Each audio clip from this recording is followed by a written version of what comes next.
सबसे पहले अपना बोर्ड क्या है, बोर्ड का पार्ट नंबर अपना LA9104 है ना। और इसमें प्रॉब्लम ये हो रहा है कि ऑन कर रहे हैं तो डिस्प्ले नहीं आ रहा है, लेकिन LED अपना ग्लो हो रहा है, ठीक है। तो अगर अपन इसको चेक करें, एक बार पावर लगा करके देखते हैं। ये तो पावर कनेक्ट करते हैं, क्या ले रहा है सबसे पहले हमारा 0.006, ठीक है। ऑन करते हैं,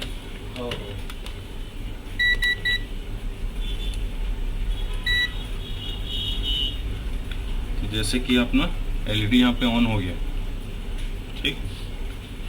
और यहाँ पे एम्पियर कंजप्शन क्या दिखा रहा है हमारा 0.106, ठीक है। तो ऐसे कंडीशन में तो कॉमन हमारा पावर रेल वगैरह का हम लोग चेक कर सकते हैं, CPU कोर वोल्ट चेक कर सकते हैं, ठीक। तो सबसे पहले एक बार देख लेते हैं। तो ये हमारा 5 वोल्ट वाला पावर रेल है, और यहाँ पे ये 3.3 वोल्ट वाला, और एक यहाँ पे 3.3 वोल्ट PCH वाला है। तो ज़्यादातर इस मॉडल पे कॉमन है, सब लोग यही समझते हैं हम लोग सीधे सीधे कि PCH वाला ही फेल होगा तो पावर रेल हमारा एक्टिव नहीं करेगा। तो ऐसा कुछ नहीं, यहाँ पे बराबर 3.3 वोल्ट अवेलेबल है, इसका मतलब PCH का सप्लाई ओके है। 5 वोल्ट इनपुट सही है, आउटपुट में मात्र 1 वोल्ट दे रहा है यहाँ पे। ये 3.3 वोल्ट की जगह आउटपुट में यहाँ पे 1.69 वोल्ट, ठीक। तो प्रॉब्लम तो हमारा यहीं पे है, क्योंकि इस मॉडल पे हमारा जो गेट का सप्लाई है वो हमारा ज़्यादा होना चाहिए। तो ज़्यादातर इसमें 20 वोल्ट के आसपास में रहता है ये, है ना। तो गेट में चेक करें तो कोई भी सप्लाई अवेलेबल नहीं है। तो इसको तो ऑफ कर देते हैं, हम आते हैं वापस हमारे स्कीमेटिक में। तो स्कीमेटिक में क्या देखने को मिल रहा है हमको, तो सबसे पहले इसका स्कीमेटिक सर्च कर लेते हैं। बोर्ड का पार्ट नंबर क्या हमारा 9104P, LA9104P। और हमारा ये वाला मॉसफेट कौन सा है, तो ये है QZ1, हमारा 5 वोल्ट वाला QZ1।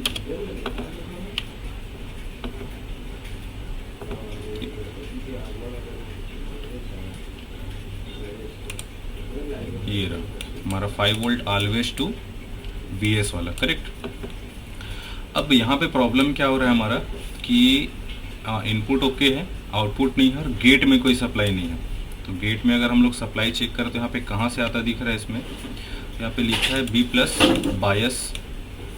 और अगर इसको ट्रेस करें, ये कहाँ पे है, एक देखिए हम यहाँ पे चेक कर सकते हैं QZ2 में, ठीक है। QZ2 भी लिखा है, एक्चुअली यहाँ पे P चैनल मॉसफेट लगा होगा मदरबोर्ड में।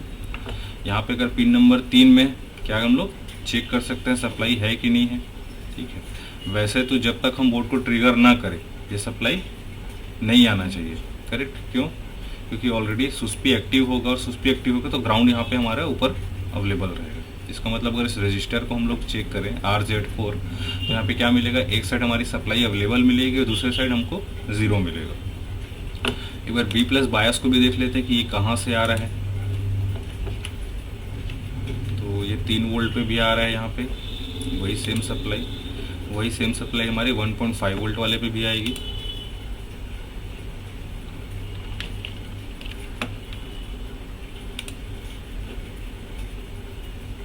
B+ बायस को सर्च कर लेते हैं कि ये कहाँ से आएगा। तो ये रहा B+ बायस वाला मॉसफेट, कौन सा, तो यही B+ वाली सप्लाई मतलब हमारी 19 वोल्ट वाली सप्लाई यहाँ पे एक P चैनल मॉसफेट के थ्रू कन्वर्ट हो जा रहा है B+ बायस के नाम से। सप्लाई वही रहेगी, बस बीच में एक बैरियर की तरह लगा हुआ है PQ902। चूँकि ये P चैनल मॉसफेट है, इसका मतलब इसका गेट पे लो सप्लाई होगा।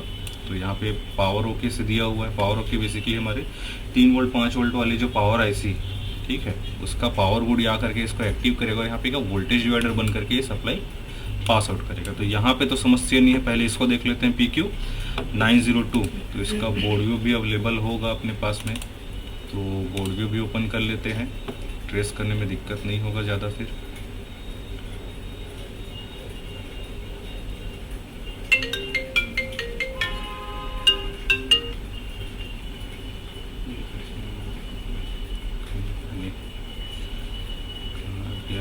कैट ये रहा।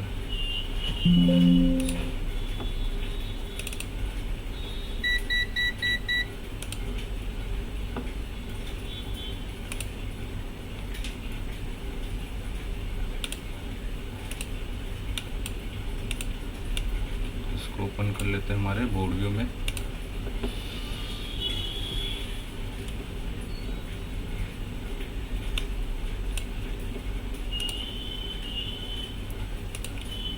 लोकेशन क्या ढूंढना है अपने को, PQ902 Q90। तो यहाँ पे लगा हुआ है PQ902। बोर्ड में आ जाते हैं वापस, ठीक है। तो यहाँ पे इस लोकेशन पे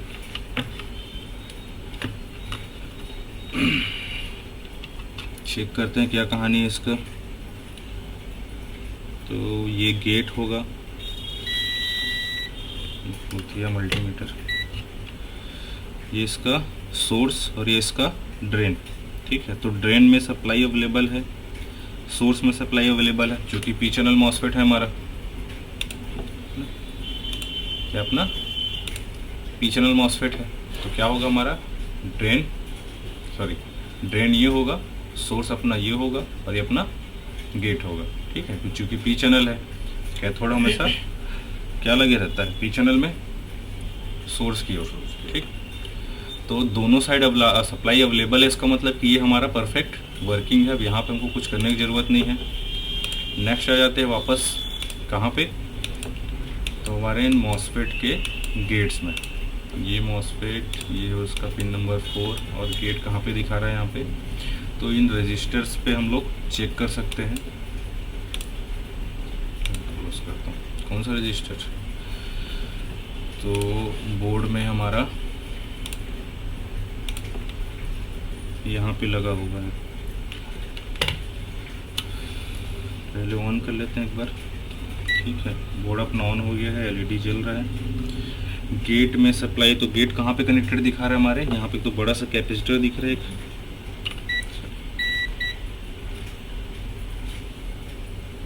कैपेसिटर में यहाँ पे नहीं लगा हुआ है, इस कैपेसिटर में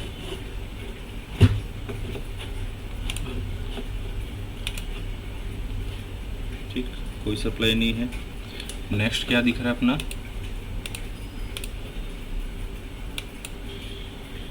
यहाँ पे लगा हुआ है रजिस्टर, चूँकि डायरेक्ट सोल्डर्ड है, इसमें पैड लगा हुआ है, ये वाला पैड लगा हुआ है, मतलब ये वाला रजिस्टर।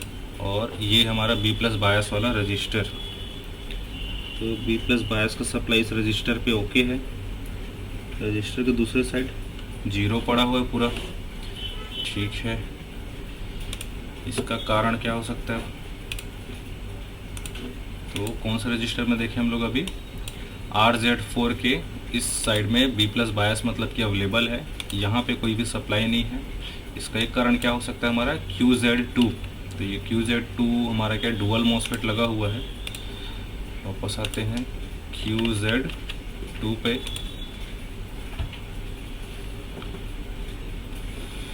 ये लगा है ना QZ2। तो कितने नंबर पिन में, पिन नंबर 3 के साथ में हमारा 20 वोल्ट होगा।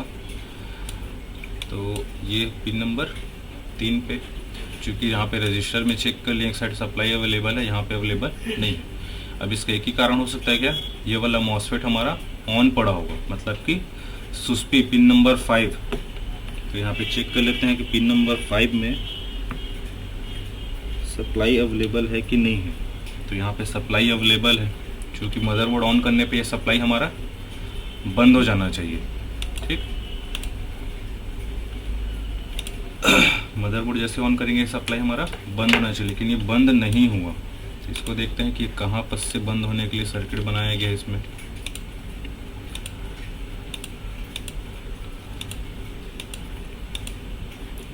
तो ये रहा हमारा सुस्पी वाला कॉन्सेप्ट। हालांकि यहाँ भी अगर देखेंगे 5 वोल्ट का बना हुआ है ना, लेकिन हम यहाँ पर सप्लाई चेक करें तो कितना आ रहा है, मात्र 3 वोल्ट ही आ रहा है इसमें।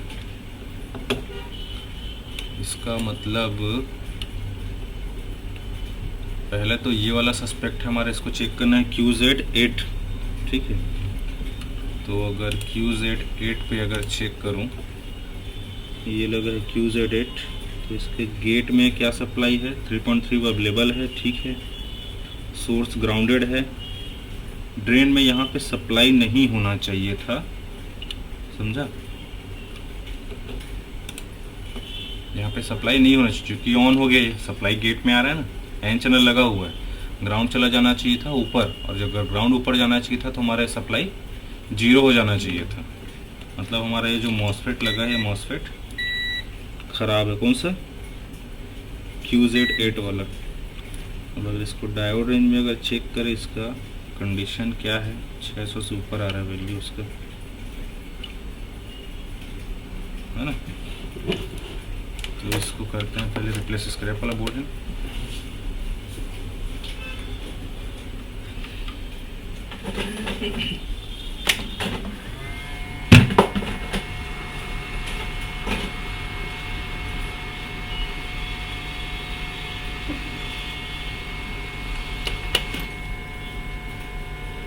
एन चैनल मॉसफेट है, कोई से भी लगा सकते हैं वैसे, इसमें ज़रूरी नहीं कि सेम ही लगाए, लेकिन अपने पास अगर सेम स्क्रैप बोर्ड पड़ा हुआ है तो बेहतर है कि उसी में से सीधा लगा ले, नहीं तो एन चैनल मॉसफेट ढूंढना पड़ेगा फिर अपने को स्कीमेटिक बोर्ड भी दोनों में मिला करके।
यहाँ भी एक मॉइस्चर लगा हुआ है, रजिस्टर उसको भी चेंज करेंगे।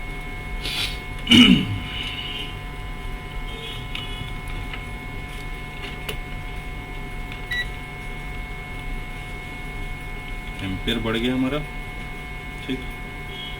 इनपुट आउटपुट बराबर 5 वोल्ट हो गया, गेट पे हमारा 19 वोल्ट प्रॉपर आ गया है।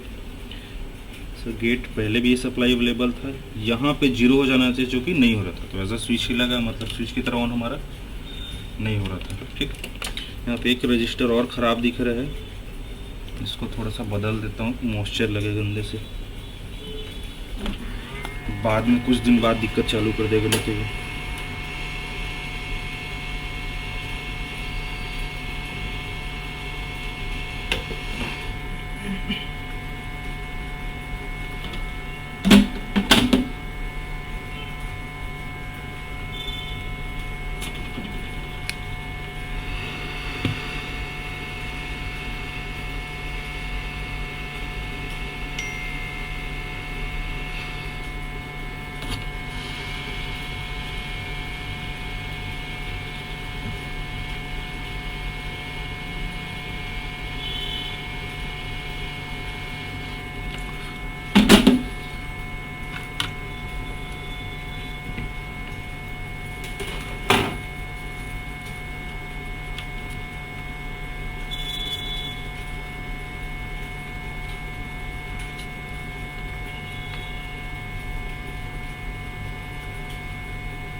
डिस्प्ले कहाँ है इसका?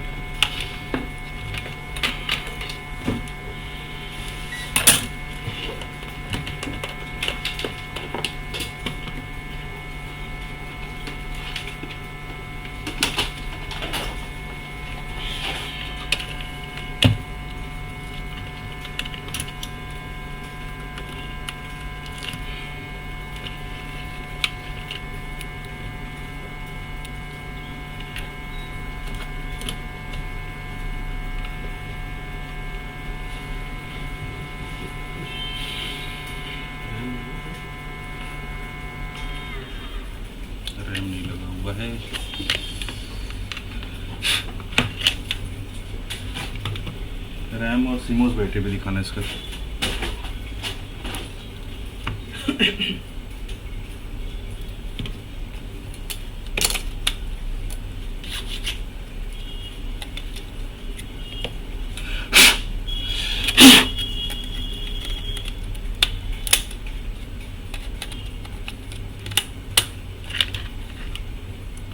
तो डेल है, पहली बार में तो डिस्प्ले नहीं आएगा, रीस्टार्ट करने के बाद में आएगा। शुरू में 5 भी देना चालू कर देगा सीमोस एरर का। तो एम्पियर बराबर अपना इंक्रीज हो गया कितना, 0.492476। ये 5 भी दे रहा है, उसको बंद करके चालू करते हैं फिर से। ये हो गया ऑफ।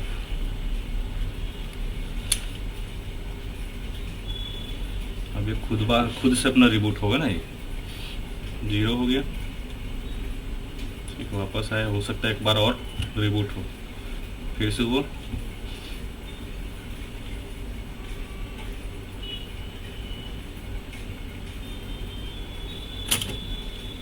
दो बार हो गया रिबूट होते।